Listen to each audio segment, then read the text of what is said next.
Bonjour Aurélien. Bon, ben voilà, c'est parti pour le nettoyage du champ, la préparation du jardin, du nouveau jardin va se faire. Vous ne me voyez pas bien parce que je suis à contre-jour, mais bon, ben voilà, ça va se faire. Donc, comme je vous l'avais dit, je fais le tracteur qui était au bout de la haie. Enfin, au bout du champ la dernière fois. On va d'abord passer... alors bien évidemment, on ne va pas retourner la terre, hein, parce que l'objectif c'est de garder les vers et de garder l'ensemble de la... Vous voyez le terrain comme ça, quoi. Il n'a jamais été traité ou si peu que ça serait dommage de faire... de retourner la terre, voilà. Bon, donc on va faire ça. Je vais reprendre après. Je vais laisser la vidéo un petit peu, et puis je vais reprendre après quand le tracteur sera un peu passé. À tout de suite. Donc voilà. Alors voilà, le tracteur est passé juste sur un rang. Donc je vais vous montrer simplement le pourquoi du comment. L'objectif, c'est d'obtenir de la terre comme ça, voilà. Mais vous voyez, de ne pas aller trop en profondeur, de façon à garder tout ce qui a rapport avec les vers de terre, et puis garder la nature du sol.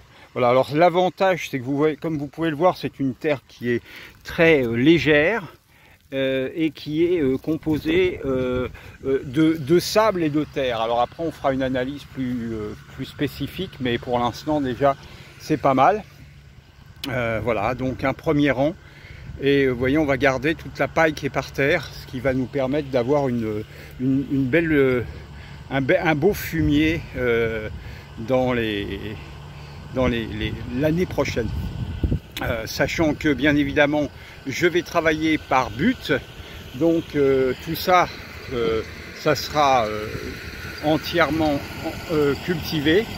Alors avec principalement dans la première partie il y aura des buts, et dans la deuxième partie des buts, mais surtout voilà le tracteur qui va passer.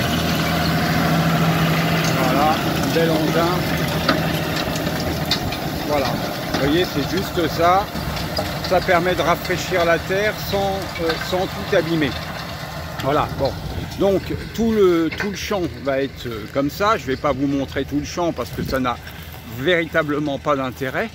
Donc cette partie-là, qui est la partie vers le nord, il y aura des haies et des arbres fruitiers plus ou moins hauts.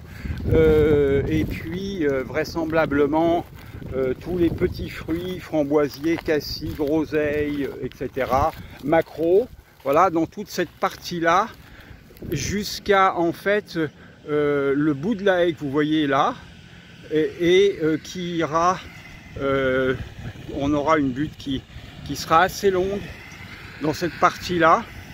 En fait, je ne vais pas encore vous dire exactement comment s'appelle ce jardin, parce que vous connaissez le jardin du lâcher-prise. Le jardin du lâcher-prise m'a permis d'avancer, de me mettre d'apprendre énormément de choses. Et maintenant, je vais continuer à apprendre et à pouvoir faire enfin ce qui était ma vie de rêve, à savoir être vraiment autonome. Alors cette fois peut-être plus du côté alimentaire, mais bon, voilà. Et donc dans cette partie-là, eh ben, il y aura les buts. Voilà. Donc on va laisser le travail se faire dans le champ avec donc le tracteur. Et puis nous verrons ultérieurement dans une autre vidéo le résultat et le pourquoi du comment de ce travail concocté avec mon agriculteur, enfin l'agriculteur voisin. Au plaisir, je nous aime, je vous dis à très bientôt, passez un bon moment et soyez heureux. Amusez-vous, faites-vous plaisir. À bientôt.